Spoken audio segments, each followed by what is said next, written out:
All right, time for head-to-head matchups presented by Great Clips. And for this segment, we turn our attention back to the North Division. It'll be the Habs and the Jets, the matchup that most people did not predict coming out of the North in the second round. But it is what it is. Game 1 goes Wednesday, 7:30 Eastern Time. And I think the obvious big-time matchup in this series has to be between the Pipes. Carey Price on one side, Connor Hellebuyck on the other, and both in the first round against their respective opponents, looking like they are playing at their most elite. Yeah, you can't bury the lead. I mean, like, you have the defending Vezina Trophy winner in Connor Hellebuyck, who, look at those numbers from round number 1 in his performance in the sweep against the Edmonton Oilers. .950 save percentage. Doesn't get much better than that, including a shutout. Then on the flip side, Carey Price, who backstopped that terrific comeback, winning games 5, 6, and 7, 2 of them in overtime, and he was a difference maker. So to have two great goaltenders like this going head-to-head, it's going to make for a really interesting series between these two teams. Yeah, it certainly is. I think Winnipeg really showed their depth off in their series against the Edmonton Oilers. Will that pose a problem for the Montreal Canadiens? It's certainly going to be a different challenge. Whether or not it falls into the problem category, I think we'll find out really early in the first game. Yeah. Well, let's talk about that, because I think a strength of the Winnipeg Jets is their depth at the forward position. And not just because they're superstars throughout the lineup that can score, but because there are players that can play certain roles and come in key areas to help your team.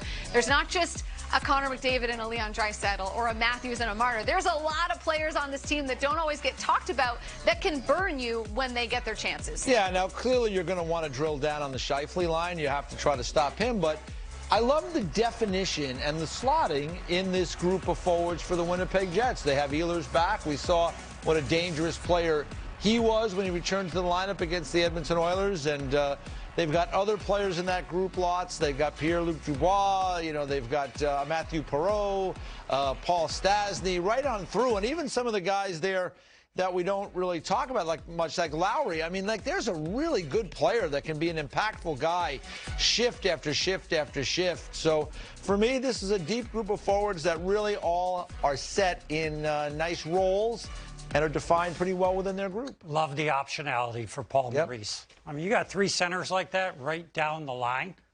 Like, if I'm Philip Deneau and I'm Paul Maurice, I want Philip to meet Dave Lowry. That's who you're going to play against. You're not going to see our other guys. Our other guys, we'll keep them away from him.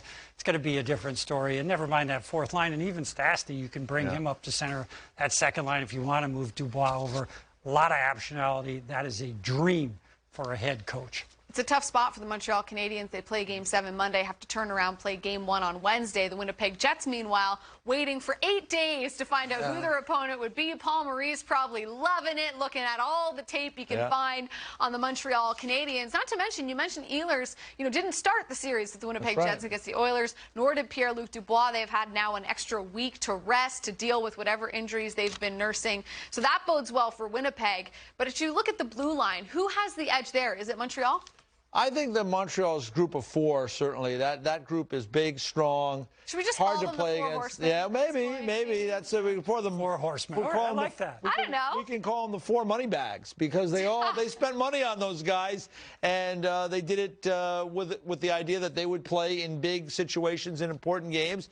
And one guy the Jets are very familiar with is Ben Sherratt, because he was part of the Winnipeg Jets, ended up leaving, signing with the Montreal Canadiens. So again, that will be the task, right, is that how much do you lean on those guys? I would continue to lean on them a lot, and then try to use that 5-6, those 5-6 guys for the Canadiens. Use them with one of the top 4. Don't put those 5-6 guys out together where maybe you're vulnerable. So that'd be another area to watch with Ducharme, and see how he handles things on the bench. Ben Sherratt was a good to average player for the Winnipeg Jets. Yeah.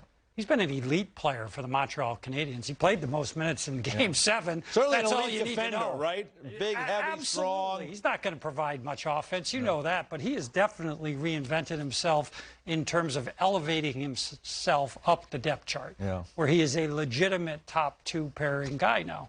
That was not always the case in Winnipeg, and that'll be a difference maker for them. It's always hard to go back and play against a guy like that. that knows your team so well and maybe has just a little bit of a, hey, I could have played more than I played when I was here. And clearly he's shown. They did have a monster D when he was there. They did. You had Myers, you had Bufflin. I feel like that was a long time ago. Yeah. It wasn't. I know it was only a couple of years ago, but here we are. Let's get to the hair matchup for the series between the Jets and the Habs. Hey, maybe we see Romanov make his playoff debut. Maybe we will see that cloth in action on the other side, Mathieu Perreault. Yeah, Mathieu Perreault's got a good, healthy head of hair. There's no question about that, and a good beard. He looks very serious there, though. He looks like Captain Obvious there. Doesn't he? He looks like he should be in a beard oil commercial or something with that look right there. He's just dialed in. Captain Obvious. Good-looking guy. He does. You're right. He does look a little like Captain Obvious. Like a younger Captain Obvious. A little bit. Captain? But, it'll be interesting to see if we do see Romanov, because the one thing we can say about the Habs' first-round matchup is that when Caulfield and Kotkaniemi got in the lineup, they made an impact. They made a difference. It changed the complexion of the series for Montreal. So maybe Romanov will get a chance in Game 1. We'll see. I guess the coaching staff must feel comfortable with the experience of Gustafsson and Kulak, but for me... He's a good player, Romanov. He should be in the lineup. I agree with you. Especially against a team like Winnipeg, where they're going to be able to roll more competent players out. The matchups that he'll get will be guys that can skate. They've got some guys that can move in their third and fourth lines. I'm interested to see the coaching matchup there as well. Paul Maurice, very experienced. Dom Ducharme, not so much. We'll see how that plays Learning on the fly. Learning pun intended, on the fly. All right. Round 2, Game 1 between the Canadiens and the Jets, set for Wednesday night, 7:30 Eastern Time. The Habs, of course, coming off the grueling 7-game series and the comeback against the Toronto Maple Leafs. Meanwhile, the Jets have been waiting and resting as they swept the Oilers in round number 1. So round number 2 getting underway between these two teams coming up on Wednesday night. When you look at the goaltending matchup in this one, you have Carey Price, who looks like the Carey Price of old, versus the reigning Vezina Trophy winner. How does this one shake out to you?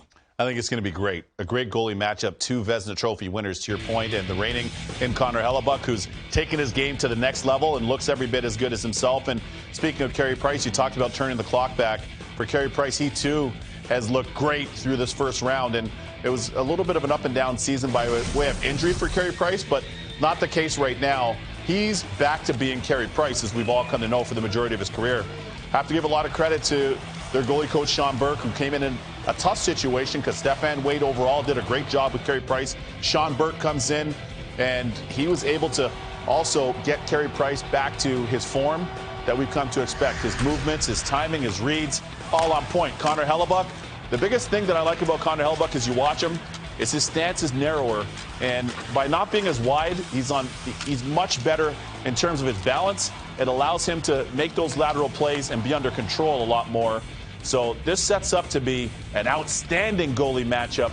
If you're a goalie lover, aficionado, or you goalie haters as well, we'll let you in for the price of admission. You're going to watch anyway, right? For the price of admission, it's them watching. Yeah. But, yeah, make sure you get your notepads out because there'll be a lot to learn from this one. 2 elite goalies on either end. Goals certainly could come at a premium in this series. As far as Game 1 goes, who does it favor, rest versus rust? We mentioned the Habs go 7. The Oilers, they were swept in round 1, so the Jets are kind of resting up. Who do you think that benefits for Game 1? Maybe it benefits the Jets a little bit, as it did for the Vegas Golden Knights in Game 1. For the Colorado Avalanche against them, because that was a rest versus rust equation. But in saying that, I look at that and I say, okay, if I'm the Jets, I had a chance to get all my pre-scouts in. I had an opportunity to see the way Montreal's playing. We know that Montreal is defending. They're packing it in. You know that their players are playing a hard version. By that, I mean forecheck, back check, strong on pucks, first to position, getting in and doing all those things in both the offensive zone, the defensive zone. But here's my big thing. What do you got? I'm going to say, all things being equal, it favors the Jets. I really do. I think it favors the Jets because they were sitting and waiting. They're watching. They got enough of their pre-scouts in, and they can see some of the sequences. So I say the Jets. The best thing about a 7-game series is the evolution, how it kind of evolves over time. And we saw early on in the first round for Montreal, the young guys being healthy scratched in favor of some of the veterans. Jesperi Kotkaniemi, Cole Caulfield. Those guys come in later in the series and have a huge impact on this team. Are you surprised at how that worked out? I'm not surprised at all. I thought they should have been in from the outset. Those guys are game changers in their own way. You need speed. This is a speed league, and why not use your best asset? That is your young players. that have the legs. Kotkaniemi has been really good. Easy for me to see, J-Mo. But outstanding, and not only him, has been Cole Caulfield. It's been Suzuki. So you've gotten that production from those young guys. You've gotten the young legs. Easy. There we go. You've got the speed. You've got the pace that they're able to bring to the table. And you see where they are age-wise. What's also important for them is the fact that they're getting meaningful minutes right now. They're playing in the big spot. They're playing under the bright lights. And this is a continuation of what we saw last year from Suzuki and what we also saw from Kotkaniemi last year, both of them up in the bubble in Toronto. Now you add Cole Caulfield, the Hobey Baker winner as well to this mix. That's a great shot in the arm of youth, enthusiasm, effervescence, and skill and talent. So that's great news if you're a Habs fan.